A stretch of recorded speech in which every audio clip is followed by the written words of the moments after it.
MP news और मैं हूं आपके साथ साक्षी जैन। चौथे चरण के लिए मध्य प्रदेश की 8 लोकसभा सीटों का 13 मई को मतदान होगा। ऐसे में अब अंतिम चरण में मतदाताओं को लुभाने के लिए भाजपा और कांग्रेस जमीनी स्तर पर पसीना बहा रही है। वहीं मालवा निमाड़ पर जीत हासिल करने के लिए दोनों पार्टियों ने विशेष रणनीति भी तैयार की है, जिसकी अधिक जानकारी के लिए हमारे साथ हमारे संवाददाता संदीप नागर जुड़ गए हैं। संदीप, चौथे चरण के मतदान को लेकर भाजपा कांग्रेस की क्या कुछ तैयारी जो है जमीनी स्तर पर देखने को मिल रही है? देखिए, निश्चित ही मध्य प्रदेश के चौथे चरण और अंतिम चरण के लिए 13 मई को मतदान होगा और भारतीय जनता पार्टी और कांग्रेस दोनों ही राजनीतिक पार्टियों ने अच्छी रणनीति बनाई है। उसमें सबसे ज्यादा जो मुकाबला है वो दिलचस्प देखने को मिल रहा है और 8 लोकसभा सीटों पर दोनों ही राजनीतिक पार्टियां खूब पसीना बहा रही है। दोनों ही राजनीतिक पार्टियों की ओर से चुनावी प्रचार प्रसार भी जोर शोर से किया जा रहा है। अगर सबसे पहले बात करें देवास लोकसभा सीट की, तो यहां से भाजपा प्रत्याशी महेंद्र सिंह सोलंकी को उम्मीदवार पार्टी की ओर से बनाया गया है। अगर इनकी मजबूत स्थिति की हम बात करें तो महेंद्र सिंह सोलंकी अच्छे व्यक्तित्व के धनी है और बलाई समाज से आते हैं और क्षेत्र में अच्छा खासा वोट बैंक जो है वो बलाई समाज का माना जाता है। वही 4,30,000 से पिछले चुनाव में उन्होंने जीत हासिल की थी। न्यायाधीश के पद से चलते उनको कहीं ना कहीं अपनी फील्ड की बारीक से बारीक जानकारी है और ये लाभ उनका लोकसभा चुनाव में काफी मदद करने वाला है। वहीं अगर कमजोर कड़ी की हम उनकी बात करें तो चुनाव में दूसरी बार उनको मौका मिला है तो एंटी इनकम्बेंसी का जो फैक्टर है वो उनके लिए कहीं ना कहीं खतरा बनता हुआ नजर आ रहा है। देवास को कोई बड़ी सौगात उनके कार्यकाल में नहीं मिल पाई है। वही ग्रामीण क्षेत्रों में रोजगार एक बड़ा संकट जो है वो देवास संसदीय सीट पर माना जाता है। कांग्रेस प्रत्याशी राजेश मालवी की अगर हम बात करें तो राजेंद्र लगातार क्षेत्र में सक्रिय रहते हैं और पिता की जो नेटवर्क है वो भी अच्छा खासा माना जाता है। ये भी बलाई समाज से आते हैं तो इनका जो चर्चा है वो भी अच्छी खासी मानी जाती है। कांग्रेस के नए चेहरे माने जाते हैं। वही जीतू पटवारी जो प्रदेश अध्यक्ष बने हैं तो उनका खाती समाज पर भी अच्छा खासा प्रभाव है और इस सीट पर भी माना जाता है। वही अगर हम कमजोर कड़ी की बात करें कांग्रेस प्रत्याशी की तो चुनावी मैनेजमेंट में कहीं ना कहीं कांग्रेस प्रत्याशी कमजोर दिखाई दे रहे हैं। कांग्रेस का परंपरागत वोट बैंक जो है वो देवास संसदीय सीट पर हमको उतनी मजबूती के साथ नजर नहीं आता है। विधानसभा चुनाव के दौरान भी कांग्रेस को कोई भी सीट नहीं हासिल हुई थी तो ये कमजोर स्थिति मानी जा रही है। वही उज्जैन संसदीय सीट की हम बात कर लेते हैं जहां से भाजपा उम्मीदवार जो है वो अनिल फिरोजिया और लगातार क्षेत्र में प्रचार प्रसार करते हुए दिखाई दे रहे हैं। उनके मजबूत पक्ष की अगर हम बात करें तो मुख्यमंत्री की लोकसभा में उनका जो लाभ है वो मिलता हुआ अनिल फिरोजिया को नजर आएगा।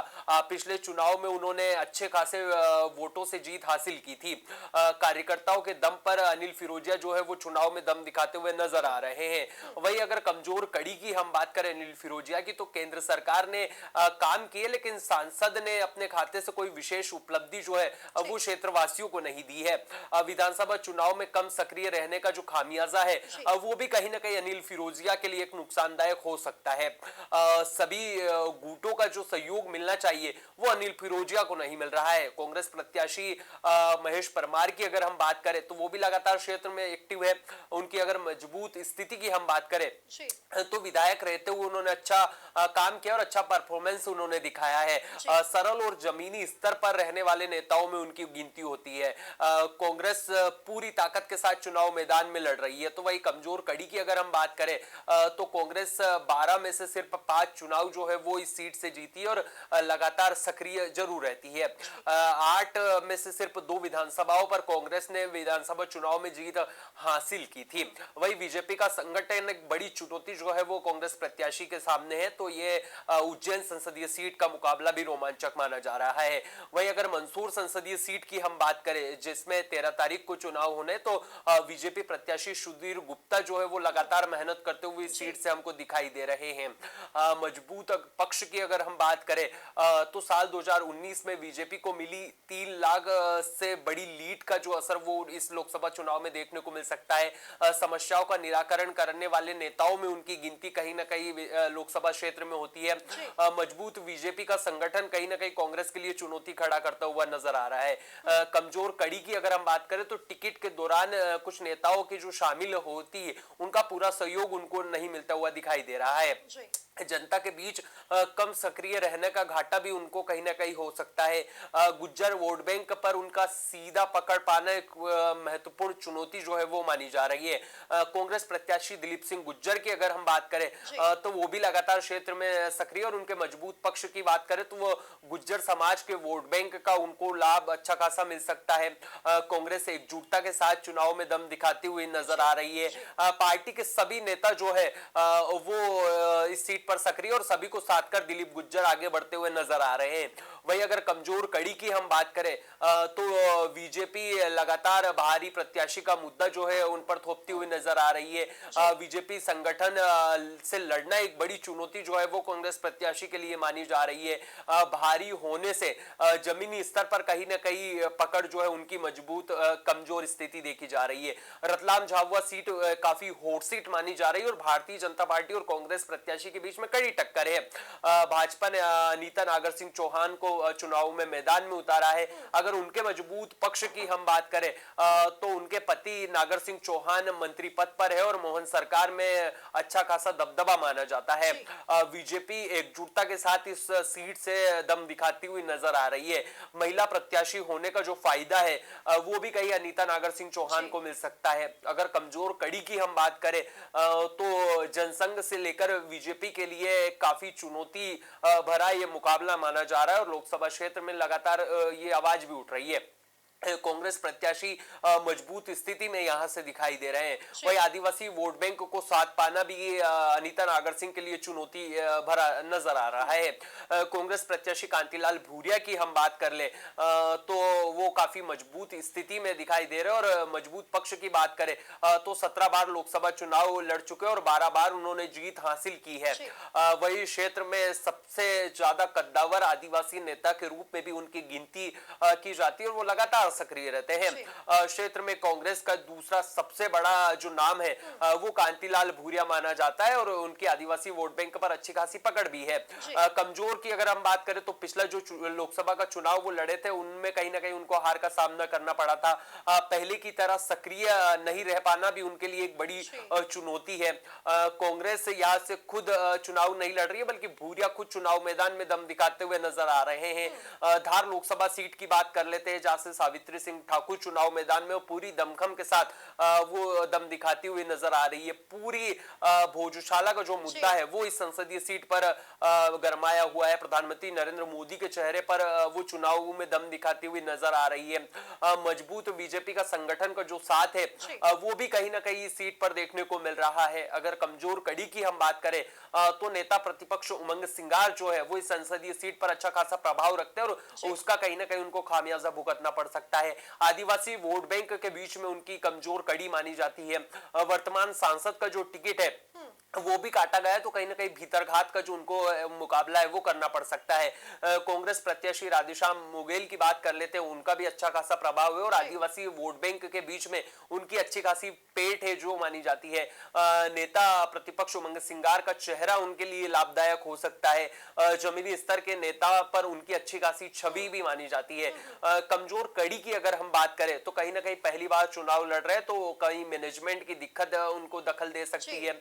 बीजेपी का मजबूत संगठन सबसे बड़ी चुनौती जो है वो उनके लिए भी मानी जा रही है। साल 2019 में बीजेपी को बड़ी लीड से यहां पर जीत मिली थी तो एक चुनौती उनके सामने भी मानी जा रही है।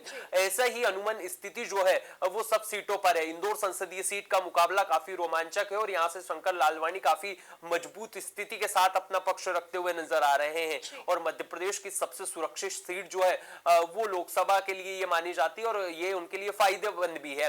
कांग्रेस प्रत्याशी का बीजेपी में ज्वाइन करना इस चुनावी मुकाबले को एक तरफा कर रहा है। सामाजिक संगठनों में मजबूत पकड़ जो है वो भाजपा प्रत्याशी शंकर लालवानी की मानी जाती है और जमीनी स्तर के वो नेता हैं।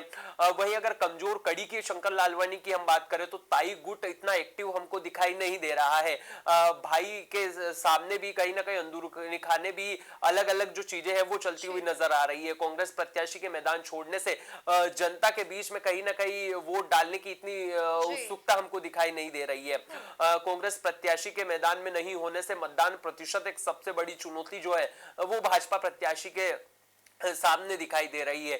खंडवा लोकसभा से भाजपा प्रत्याशी ज्ञानेश्वर पाटिल है, वो भी दम दिखाते हुए नजर आ रहे हैं। प्रधानमंत्री नरेंद्र मोदी के चेहरे को आगे रखकर लगातार चुनाव में सक्रिय दिखाई दे रहे और खूब प्रचार प्रसार कर रहे हैं। किसी गुट का चेहरा नहीं होना उनके लिए काफी लाभदायक माना जा रहा है। जमीनी जमावट उन्होंने काफी अच्छे से की और जमीनी स्तर के नेता माने जा रहे हैं। वहीं अगर कमजोर कड़ी की हम बात करें तो बतौर सांसद क्षेत्र में ऐसा कोई बड़ी सौगात जो है वो दिखाई नहीं पड़ती है। पूर्व केंद्रीय मंत्री अरुण यादव का प्रभाव जो इस क्षेत्र पर अच्छा खासा माना जाता है, तो उनके लिए एक चुनौती वो खड़ी कर सकते हैं। टिकट नहीं मिलने से नाराज नेताओं का जो अंदर खाने जो सपोर्ट है वो भी उनको कहीं ना कहीं मिलता हुआ दिखाई नहीं देता है। खरगोन लोकसभा सीट से बीजेपी प्रत्याशी गजेंद्र पटेल की जो मजबूत स्थिति है वो भी दिखाई दे रही, वो भी लगातार प्रधानमंत्री नरेंद्र मोदी के चेहरे पर चुनाव लड़ते हुए दिखाई दे रहे हैं। बीजेपी का मजबूत संगठन का जो लाभ है वो भी कहीं ना कहीं उनको मिल सकता है। पिछले चुनाव में भी 2 लाख से अधिक वोटों से उन्होंने लीड हासिल की थी। वही अगर कमजोर कड़ी की उनकी हम बात करें तो कहीं ना कहीं सांसद रहते हुए उन्होंने क्षेत्र में इतनी सक्रियता नहीं दिखाई है। सांसद निधि से मिली जो पैसों की राशि है उसका कोई बड़ा सौगात जो है वो क्षेत्र में देते हुए नजर नहीं आए हैं। सीधे किसी से बातचीत करते हुए दिखाई नहीं देते हैं। कांग्रेस प्रत्याशी पोरलाल खत्री का जमीनी स्तर पर काफी मजबूत पक्ष है वो देखने को मिल रहा है और राहुल गांधी के कि यहाँ पर सभा भी हो चुकी है और वो करीबी भी माने जाते हैं। जे संगठन का जो समर्थन है वो कांग्रेस प्रत्याशी को इस सीट से मिलता हुआ नजर आ रहा है। लोकसभा की 8 में से 5 विधानसभा सीटों पर कांग्रेस का कब्जा है, वो हमको पिछले लोकसभा चुनाव में देखने को मिला है। वहीं अगर कमजोर कड़ी की हम बात करें तो बीजेपी को पिछले चुनाव में अच्छी खासी लीड मिली थी और वो एक चुनौती कहीं ना कहीं कांग्रेस प्रत्याशी के सामने है। बीजेपी का एक माहौल जो है वो देखने को मिल रहा है। मोदी का चेहरा जो है वो इस संसदीय सीट पर चर्चा का विषय बना हुआ है। तो कहीं ना कहीं कहा सकते हैं कि जो ये 8 लोकसभा सीटें इन पे जो रोमांचक मुकाबला है वो दिलचस्प है और दोनों ही राजनीतिक पार्टियों की जो प्रत्याशी है उनकी मजबूत और कड़ी जो मेहनत है वो अब देखना होगा कि किस तरीके से मतदाता बुनाते हैं और किसको आशीर्वाद जीत का यहां से देते हैं। जी संदीप, अगर मालवा निमाड़ की बात करें तो वहां पर आदिवासी वोट बैंक भी बेहद संख्या में है, तो क्या लगता है भाजपा की क्या रणनीति है उनको साधने के लिए आदिवासी वोट बैंक के लिए? देखिए अगर बात की जाए भारतीय जनता पार्टी की तो वो लगातार विशेष रणनीति के तहत आगे बढ़ती हुई नजर आती है और शायद यही कारण है कि मालवा निमाड़ में आदिवासी वोट बैंक को ध्यान में रखते हुए भारतीय जनता पार्टी ने विशेष रणनीति तैयार की है। हमने देखा कि जब पिछले दिनों प्रधानमंत्री नरेंद्र मोदी आदिवासी मतदाताओं को साधने के लिए अलग अलग दौरों पर पहुंचे थे और जनसभा करते हुए हमको नजर आए थे, तो उन्होंने पूरी ताकत झोंक दी थी और शायद यही कारण है कि ये आदिवासी वोट बैंक जो है उनको कहीं ना कहीं साधते हुए प्रधानमंत्री नरेंद्र मोदी ने कई बड़े दावे जो है वो किए थे और जिस तरीके से उन्होंने आदिवासी मतदाताओं के बीच में तमाम अपनी सरकार की योजनाएं गिनाई थी, तो कहीं ना कहीं आदिवासी वोट बैंक को साधने के लिए भारतीय जनता पार्टी ने विशेष रणनीति तैयार की है, क्योंकि ये जो वोट बैंक है ये कहीं ना कहीं कांग्रेस का माना जाता है और अब लोकसभा के चुनाव है तो भारतीय जनता पार्टी निश्चित ही कोई रिस्क लेने को तैयार नजर नहीं आ रही है और शायद यही कारण है कि प्रधानमंत्री नरेंद्र मोदी ने 2 बड़ी जनसभाओं को यहां पर संबोधित किया था। वही लगातार प्रधानमंत्री नरेंद्र मोदी की अगुवाई में पूरी भाजपा आदिवासी वोट बैंकों को साधने के लिए चुनाव प्रचार प्रसार करती हुई दिखाई दे रही है। कैबिनेट मंत्री कैलाश विजयवर्गीय, वीडी शर्मा, सीएम मोहन यादव, पूर्व सीएम शिवराज सिंह चौहान लगातार जमीनी स्तर पर पसीना बहा रहे और केंद्र सरकार की जितनी भी जनहितैषी योजनाएं हैं उनको कहीं ना कहीं मतदाताओं के बीच पहुंचाने में पूरी भारतीय जनता पार्टी की टीम लगी है। तो कुल मिलाकर कहा जा सकता है कि कहीं ना कहीं भारतीय जनता पार्टी कांग्रेस को कड़ी टक्कर दे रही है और आदिवासी वोट बैंक पर बीजेपी की अच्छी खासी नजर है वो देखने को इस लोकसभा चुनाव में मिलती हुई हमको दिखाई दे रही है। संदीप, कांग्रेस कितने आत्मविश्वास के साथ जमीनी स्तर पर दिखाई पड़ रही है? देखिए अगर बात की जाए 8 लोकसभा सीटों की तो ये अंतिम चरण का मुकाबला है और भारतीय जनता पार्टी जिस हिसाब से चल रही है वो मिशन 29 पर दिखाई दे रही है और लगातार ये दावा करती हुई नजर आ रही है कि भारतीय जनता पार्टी मध्य प्रदेश की 29 लोकसभा सीटों पर फिर से वापसी करने जा रही है। छिंदवाड़ा भी इस बार कमलनाथ से छीन लिया जाएगा, लेकिन जिस तरीके से चुनावी माहौल देखने को मिल रहा है इस दौरान काफी रोमांचक है वो स्थिति देखने को मिल रही है मध्य प्रदेश में। अब ऐसे में देखा जाए तो पिछले विधानसभा चुनाव में मिली करारी हार के बाद भारतीय जनता पार्टी को टक्कर देने के लिए कांग्रेस पूरी तरीके से तैयार नजर आ रही है और कांग्रेस जमीनी स्तर पर मतदाताओं से संवाद करती हुई दिखाई दे रही है।